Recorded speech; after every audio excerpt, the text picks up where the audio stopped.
Kamusta mga boss? Welcome sa aking munting channel na kung saan may kantahan na may kwentuhan pa, ang Kanta Kwento. Ngayong araw na ito ay may espesyal tayong ibabahagi at ipapakita sa inyo na siguradong magugustuhan ninyong lahat. Dadalhin ko kayo para panoorin ang pinakamagagaling, pinakamahusay at pinakakapupukaw pusong mga guitar solo ni Chen Birad mula sa pamilyang Franz Rhythm para sa taong 2026. Pero kung hindi kayo mapapahanga sa galing ni Chen at mali ang mga nasabi ko dito, ibig sabihin lang niyan ay fake news channel nga ako. Pero maninindigan ako sa husay niya dahil personal niya akong napahanga. Malinaw ba yan mga kakwento? Pero bago tayo magsimula, kung bago ka pa lang dito sa ating channel, hihingin ko po muna ang inyong like at subscribe bilang suporta sa ating channel. Pakikomento mo rin mga kakwento kung taga saan ka para malaman ko kung hanggang saan umabot ang kwento nating ito. Maraming salamat! Bago tayo dumiretso sa kanyang mga pinakamahusay na pagtatanghal ngayong 2026, kilalanin muna natin siya ng mas malalim upang lalo nating mapahalagahan ang kanyang pagkatao at ang natatanging regalong taglay niya. Si Chen Birad ay kabilang sa pamilyang bumubuo sa Franz Rhythm, isa sa mga pinakamamahal na family band dito sa ating bansa. Kilala sila sa pagiging mapagkumbaba, matibay ang pananampalataya, at laging nagkakaisa sa bawat tugtugan. Ipinanganak siya noong ika-18 ng Desyembre 2007, kaya sa ngayon ay 19 years old na siya.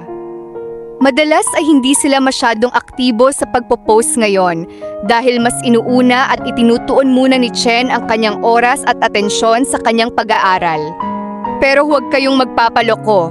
Kapag lumabas sila at naglabas ng bagong cover, tunay na halimaw ang galing. Walang kupas at lalo pang gumagaling sa bawat pagtatanghal. Ang isa pang pinakamalaking regalo at katangian ni Chen ay ang kanyang boses na tila ba galing sa mga anghel. Napakalinaw, napakakinis, at punong-puno ng damdamin ang kanyang pagkanta. Tila ba kinakausap ka ng bawat salitang binibigkas niya. Mayroon siyang kakaibang husay na maiparating ang lalim at diwa ng kanta. Kaya't hindi lamang ito naririnig, kundi damang-dama ng sinumang nakikinig.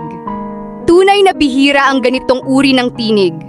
Mula pa noong bata pa siya, nakikita na ang kanyang hilig at likas na galing sa musika.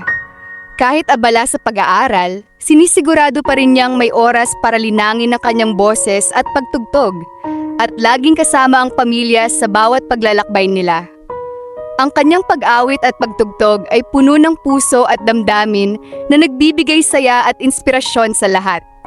Kaya mga kakwento, handa na ba kayong mamangha at maantig? Tara na't panoorin at damhin natin ang pinakamahusay na guitar solo ni Chen para sa taong 2026.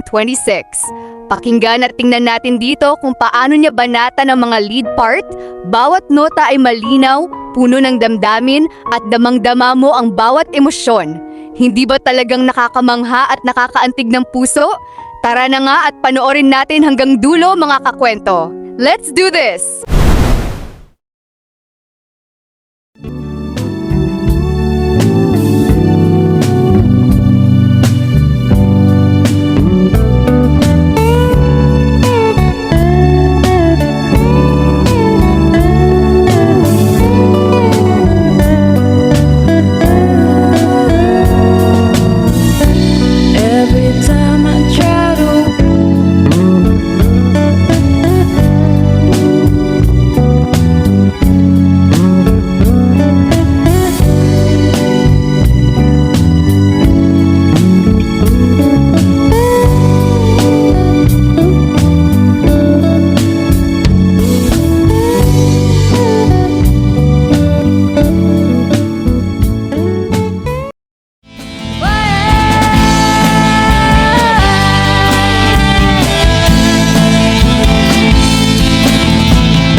Iyan na ang lahat ng pinakamahuhusay na gawa ni Chen para sa taong ito, mga kakwento.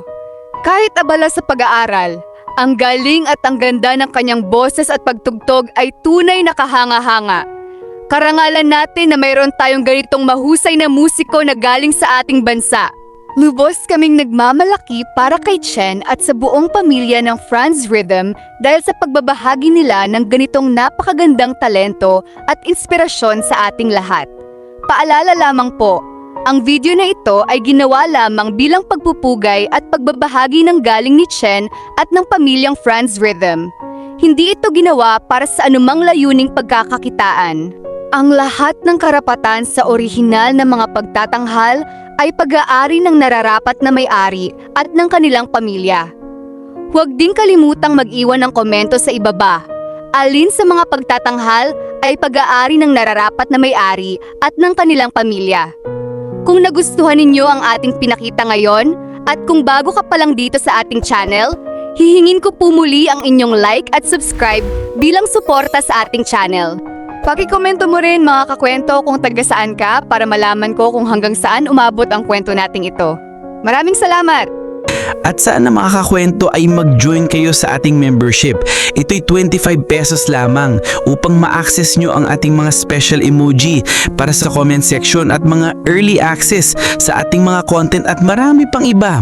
Salamat na agad mga kakwento. Salamat sa pagsama sa akin hanggang dito sa dulo ng ating kwento. Muli, ito ang Kanta Kwento na nagsasabing mabuhay ang talentong Pilipino. Kanta kwento, sabay-sabay tayong makinig. Mga awit ng puso, damhin ang kanilang himig. Mga talentadong Pilipino, sikat at di kilala sa Kanta Kwento. Sama-sama tayong sumayaw, iba't ibang kwento. Bawat banda ay may kwento, saan man sila galing, ipagmalaki natin to. Sa likod ng tugtugan, sakit at saya, bawat nota ay buhay, bawat boses ay saya.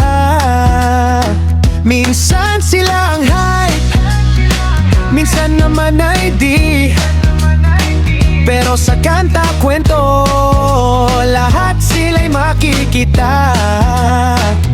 Sa bawat episode, ating alamin mga pangarap nila, sama-sama nating buhayin. Kanta Kwento, sabay-sabay tayo